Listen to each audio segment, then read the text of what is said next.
Welcome to Luca and Miguel. Enjoy the video. You begin by confirming you have edit permissions and the correct calendar selected. This avoids duplicate entries. Once ready, open Events and choose New Event or press N to jump straight in. Enter a clear title, start and end times, and pick the proper time zone so attendees see accurate times. You should also add a location or link now. This saves follow-up edits.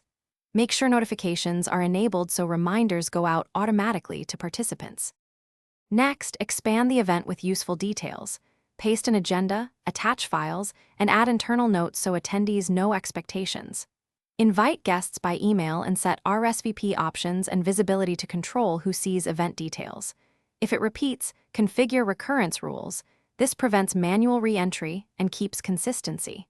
Also set reminders at useful intervals and populate any custom fields your team uses.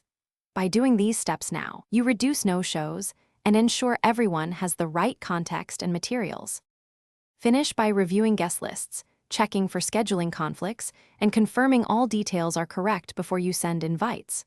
Once satisfied, send invites or publish the event and verify it syncs across devices and linked calendars to avoid gaps. After publishing, confirm attendees receive notifications and that links or attachments open properly.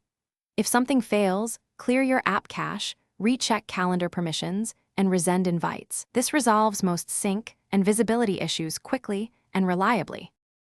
Thanks for watching and please subscribe. It's the best investment you'll ever make.